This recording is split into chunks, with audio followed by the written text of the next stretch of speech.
Hola, buenas tardes. Mi nombre es Diomedes Romero y yo voy a hablar sobre la introducción y los objetivos del informe de la asignatura de Taller de Agentes Químicos y Biológicos a cargo del profesor Henry Polanco. Bueno, estos agentes como bacterias, virus, hongos y parásitos representan riesgos importantes especialmente en sectores como la salud, la agricultura y la industria alimentaria y minería. Por eso es clave identificarlos y aplicar evaluaciones cualitativas para prevenir enfermedades y, y- y garantizar espacios de trabajo seguros. Este informe tiene como objetivo principal identificar los agentes biológicos más comunes en el entorno laboral y proponer estrategias efectivas de evaluación y control alineadas con las normativas nacionales e internacionales. Además, se plantean tres objetivos específicos, los cuales son distribuir los tipos y clasificación de agentes, analizar técnicas de identificación y muestreo, y por último, diseñar un plan de control que proteja la salud de los trabajadores.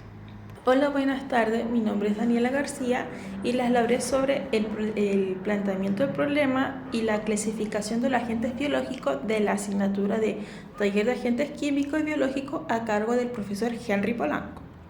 En áreas como la salud, minería, agricultura e industria alimentaria, los trabajadores siempre están expuestos a agentes biológicos como bacterias, virus, hongos y parásitos, que estos pueden ingresar al cuerpo humano y causar enfermedades que pueden ser leves hasta potencialmente graves hasta llegar a la muerte. Sin embargo, en muchas empresas, la identificación y el control de estos riesgos no se realiza adecuadamente, lo que incrementa el peligro para la salud de los trabajadores. Uno de los principales problemas es la falta de evacuación cualitativa y sistemática de estos agentes, que muchas veces por desconocimiento o falta de recursos o subestimación el riesgo biológico. También se observan fallas en la prevención, como el mal uso de equipos de protección personal, los EPP, la falta de capacitación y unas vigilancias ambiental insuficientes. Esto demuestra que no siempre se pone al trabajador en el centro de estrategia preventiva. Por eso, este informe que hicimos junto a mis compañeros busca analizar la exposición a agentes biológicos en el trabajo y siempre proponer estrategias efectivas de identificación y evaluación que son basadas en la normativa y la ciencia y las buenas prácticas.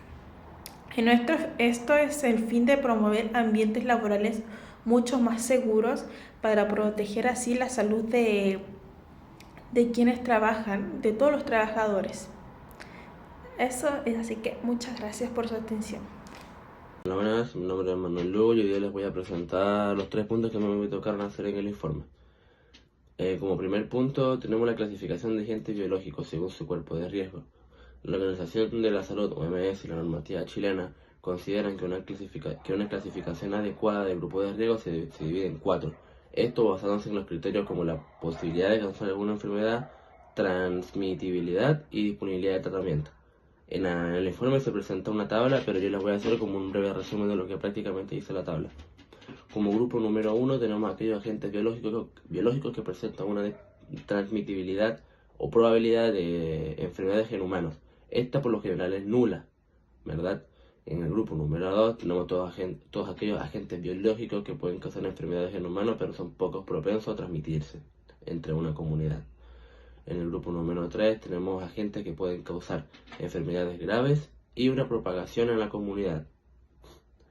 En el grupo número 4 tenemos todos aquellos agentes que pueden causar una enfermedad grave o letales en humanos y que son muy propensos a transmitirse en una comunidad y no tener alguna vacuna eficaz contra esta.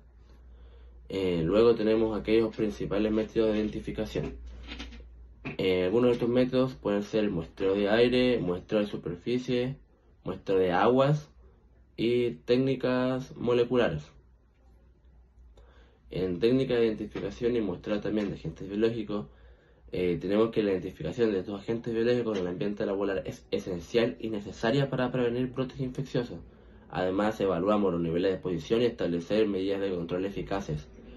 Para eso, las técnicas de identificación y muestreo deben seleccionarse considerando el tipo de agente, estas ya las nombré, y también se deben ajustar a las condiciones del entorno y la normativa vigente chilena. También en el marco jurídico, tenemos que la legislación chilena contempla una serie de normativas que son destinadas para proteger la salud de los trabajadores frente a la exposición de todos aquellos agentes biológicos. Estas normativas, por lo general, establecen obligaciones tanto como para el empleador como para el trabajador, con el fin de lograr o garantizar, por así decirlo, condiciones sanitarias adecuadas para controlar los riesgos y prevenir enfermedades. Algunos de estos decretos supremos son el 594, que regula las condiciones sanitarias básicas, mínimas, por así decirlo, en el lugar de trabajo, además que establece la obligación de identificar y controlar agentes biológicos. También contamos con la ley 16.744 y define cómo las enfermedades profesionales, aquellas causadas por exposición laboral o agentes biológicos, establece el derecho de las prestaciones médicas. Uno de estos ejemplos es como la IST. Luego tenemos el reglamento sobre condiciones sanitarias. Esta es parte del DC 594 que contempla los lineamientos técnicos que debería seguir el decreto 594 y entrega parámetros específicos. Luego tenemos las normas técnicas del MinSal y por último tenemos las normas internacionales de la OMS, que son estándares solamente de referencias globales en la salud ocupacional y bioseguridad. Buenas tardes, profesor. Mi nombre es Lorena Rivera y dentro del trabajo a presentar me tocó hablar sobre el marco jurídico y las normativas sobre los agentes biológicos en Chile. En la normativa, la descripción y aplicación del trabajo. Como normativa tenemos el Decreto Supremo 594 del Ministerio de Salud. Nos regula las condiciones sanitarias y ambientales básicas en los lugares de trabajo, donde establece la obligación de identificar y controlar los agentes biológicos cuando exista la exposición. En la aplicación del trabajo nos obliga a los empleadores a implementar medidas preventivas según el nivel de riesgo, como el uso de la API, ventilación y control de vectores.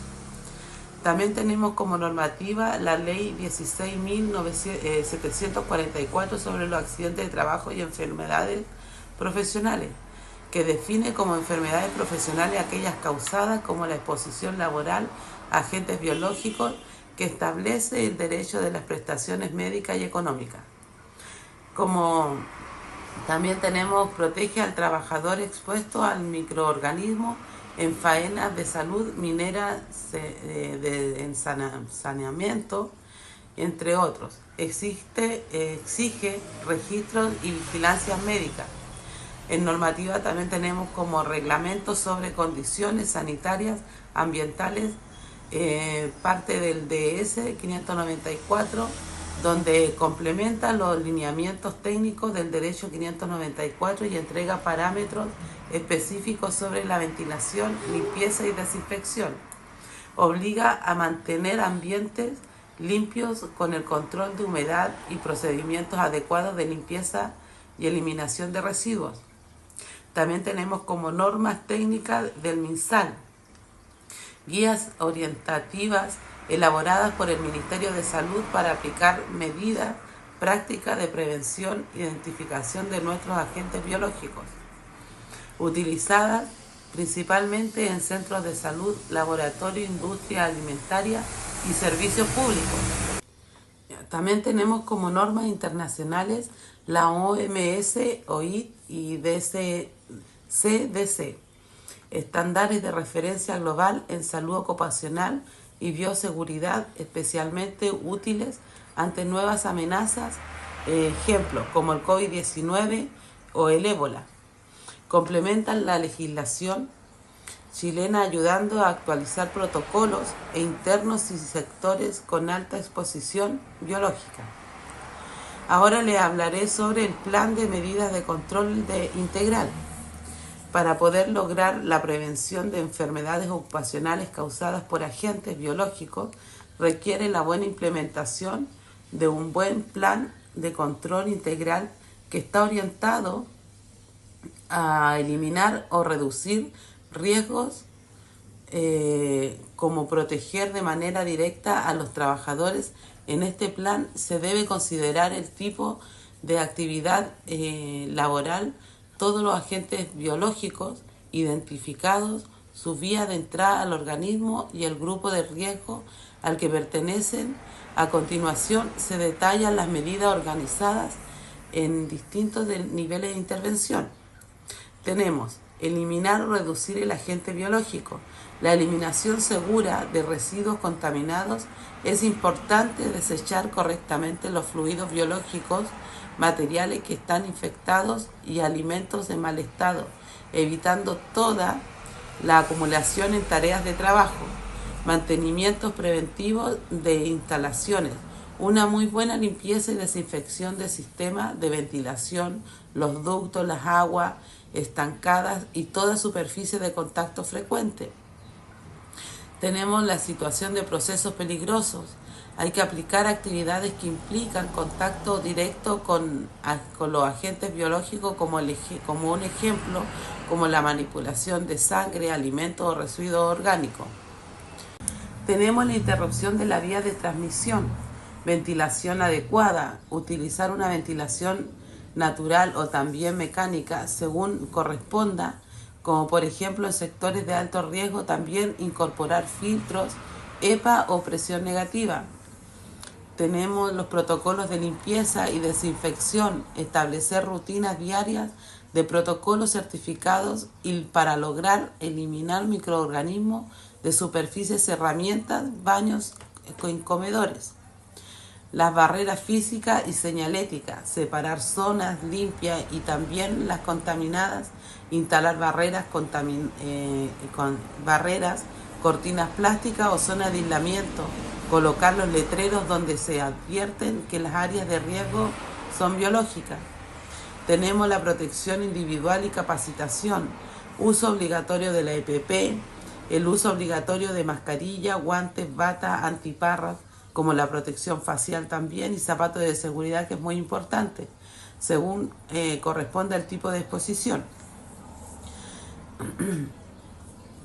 A continuación, también tenemos la capacitación, requiere una formación mucho más técnica sobre la identificación de riesgos biológicos, como se mencionó anteriormente, el uso correcto de la EPP, higiene, medidas de bioseguridad y protocolos de emergencia. Tenemos la vigilancia de un médico que da la evaluación continua para la salud, aplicar vacunas según corresponda, como por ejemplo de la hepatitis B, tétano e influenza. Y también tenemos un seguimiento en caso de accidente. Tenemos la gestión y continuidad operacional, elaboración de procedimientos, instrucciones, como son muy claras ante cualquier derrame biológico, accidentes y con objetos cortopunzantes, contactos con fluidos, exposiciones de aerosoles, registro y análisis de incidentes, siempre llevar una bitácora y formularios para lograr documentar eventos relacionados con exposiciones biológicas y también aplicar las mejoras de los procedimientos. Planes de contingencia. Es importante establecer los protocolos de aislamiento, teletrabajo, turnos diferentes o reubicación temporal ante cualquier brote o evento de emergencia. Es importante la aplicación de estas medidas, aunque permite reducir significativamente el riesgo de exposición ante agentes biológicos en un lugar de trabajo. A la misma vez fortalece la cultura preventiva, el cumplimiento a las normativas y responsabilidad compartida entre empleadores y trabajadores para la seguridad y la salud laboral. Bueno, esta fue mi explicación ya ante las normativas y el marco legal de lo que corresponde a la ley. Muchas gracias por su tiempo.